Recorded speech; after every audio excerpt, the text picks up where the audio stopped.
Hey, gun people. Well, let's take a look at police policy, chasing, not to chase, what the officers knew, and why a 10-year-old kid ends up dead. So, let's take a look at the news here, and I'll stop it and kind of give you my thoughts as we're moving along here.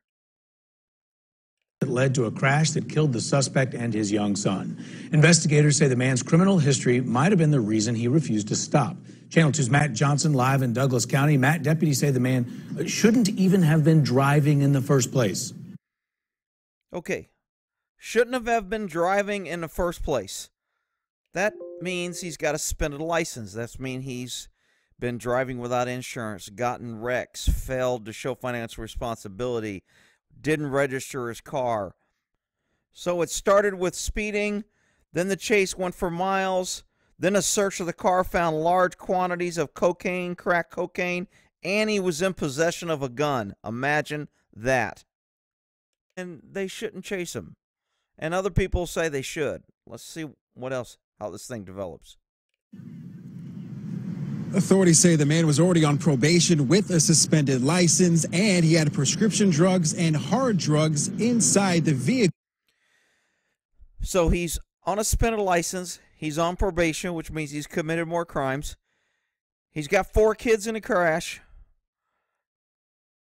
Who's paying for those 4 kids? Where? Well, never mind. I digress. Let's not make this a liberal problem. Let's just make this a society. Let's make it a government doesn't have enough money and power to fix the problem. Yeah, that's what it is.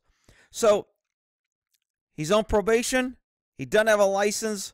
How did he get the car? Where did he get money to buy the car? Where did he get gas to put in the car? How's he out there having 4 kids if he ain't got no job and he's using drugs and he's on probation? Well, you can figure it out. Let's see what else happens here. Oh, yeah, and what's the difference between prescription drugs and hard drugs? Evidently, the media is now trying to say hard drugs is drugs that aren't prescription. And prescription drugs are drugs that people buy illegally and possess illegally, but they're actually prescription. You know, you got to read through and decipher what the lying and media and fake news says.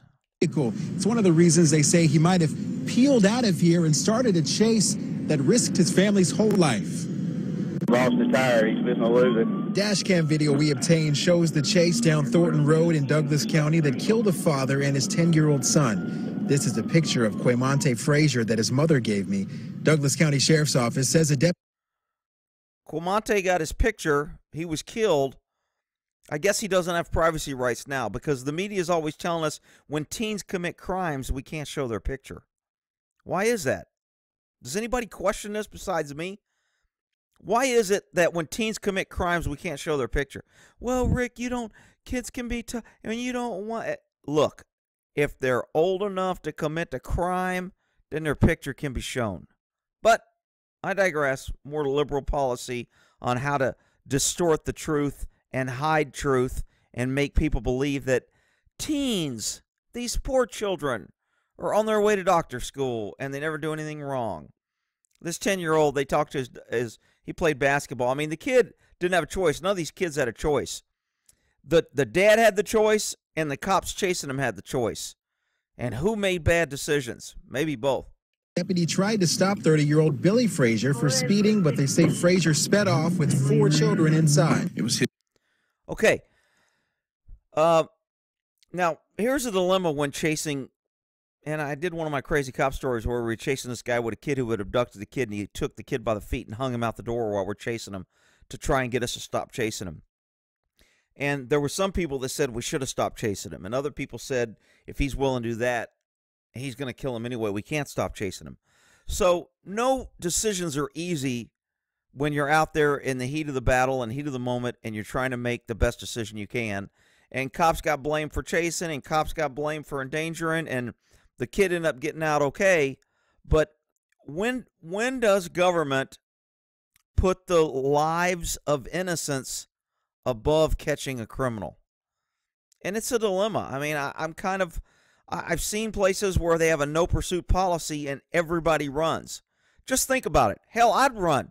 If you told me, look, if you speed off, cops can't chase you and won't chase you, There's no way I would pull over to get a $300 traffic ticket and raise my insurance.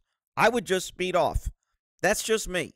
I know everybody, well, you shouldn't. You should be a good look. You can't make laws based on what good people should, would, could have done. It's a dilemma. So a lot of times people will accuse me of flip-flopping, and you never stay, and one day you're saying this, and one day, that's because circumstances change. And it's totality of circumstances. The court uses that language all the time. Totality of circumstances. You have to put all circumstances. You can't pick and choose. Well, he shouldn't have chased because there was a kid in the car. Well, he shouldn't have chased because the kid was 17 and we didn't know he was a kid. Well, you shouldn't have chased because he was 16 and we didn't know he was a kid. Well, he was a 16-year-old wanted for murder, so now you can chase.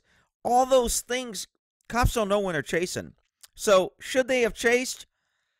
I don't know. For speeding and suspended license, again, people don't run for speeding or suspended license. This guy was going to go to prison. He knew he was facing prison. He was holding drugs, and he put everybody at risk on the roads, and he put his kids at risk. And people will blame the cops for putting the kids and everybody at risk for chasing him, which they kind of did. So what's the right answer? Or is there a right answer? His decision to run with these children in the car. Authorities say the deputy chasing Frazier didn't know there were children inside. Video shows Frazier weaving in and out of traffic. Okay, so they're saying they're covering government, giving a government line because government gave them this press release that they're reading. So the deputies didn't know the kids were inside. I got a hard time believing that. If you're stopping a guy for speed, when this thing started, it was in a gas station parking lot. How can you not see 4 kids? I mean, a 10-year-old kid's going to be sticking up. It's not like they were all infants on the floorboard. I don't know what the other kids were, but did the deputies really not know, or did they not care? Or did it matter? Because they're saying the officers followed pursuit policy. And pursuit policy is very agency-driven. Liberal cities, they'll have a very restrictive policy. Other cities won't. State pursuit policies normally are always looser because states got more money and they don't care. They feel like they have more power. Federal pursuit policy, much easier. They don't care. They're the federal government. They can do what they want. When you get down to local, city, and county, pursuit policies tend to get more restrictive because they don't have the money to pay out for the lawsuits. Personally, I think all government ought to pay for all pursuits, and I don't know what the right answer is. I've seen innocent people killed when we were chasing people in stolen cars, and the guy runs away, and the young kid who stole the car and is driving like a maniac gets away, and even if he gets in a crash, he runs away. Meanwhile, he's taking out, older people or kids in these cars, and they're messed up for the rest of their life. The county's paying, the taxpayer's paying, because we're chasing him because he stole a car. It's one of those things that, is there a right answer? The fog of war, the fog of law enforcement, the fog of the chase, whatever you want to call it, it's a dilemma.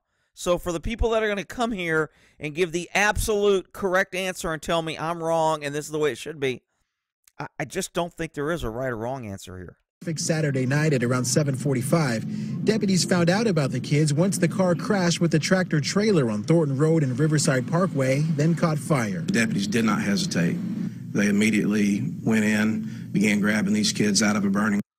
Okay, government always comes afterwards and tells us what a great job they did. That's just what they do. Police departments don't want to look stupid. Police departments don't want to say we messed up. Police departments don't want to say that had we not stopped them, and even though we were following policy and our pursuit policy allowed us, we should have seen the kids, we should have known, and we shouldn't have chased, or, they're just not going to say that. Government's always going to come out and say what a great job we did, how we always work great together with our federal partners and our state partners and our federal brothers in law enforcement. We all work together, join hand, and sing Kumbaya. Meanwhile, in the back room, it's cutthroat and dirty, and states don't like locals, and locals don't like state, and nobody likes the Fed, and the Fed don't like anybody else. But hey, we got to put on this united front to keep the sheep in line.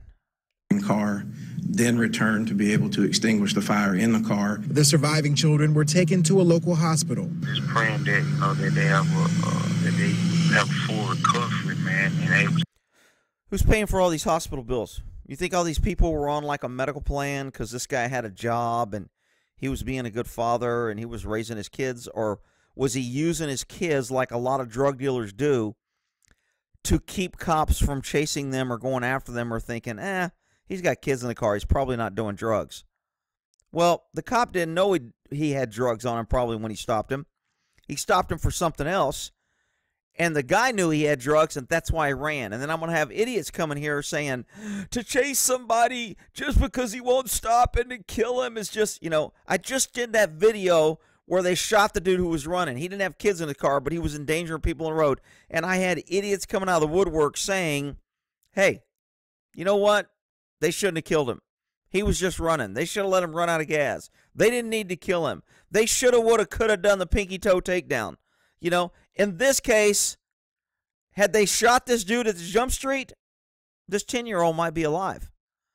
And then we'd have people crying, why did they shoot him with kids in the car? He could have hit the kid. Now the kids are traumatized. Being a cop, there's just a lot of times there's no damn win situation. You're damned if you do and you're damned if you don't. I spoke with Quaymonte Frazier's basketball coach over the phone, who says he had coached him in a game in Atlanta just hours before the crash. He says he was a well-liked fifth grader at Cascade Elementary School who always had his father with him at basketball games. Oh, isn't that nice? His father was always with him. Oh, once again, everybody that goes out there and does stupid stuff and risks people's lives and get killed, if they're people of color, were always great people and on their way to doctor school. There's no bad people that run around with drugs, prescription drugs, suspended license, on probation, racing through traffic, risking their 4 kids' life. No, Rick. His dad was with him at all the basketball games. Oh, it's such a feel-good story. Lying media. I swear the fake news people just, YouTube will block this because it's got truth in it, because that's their new community standard. No truth. All right, we'll end that there. You can make your own decision.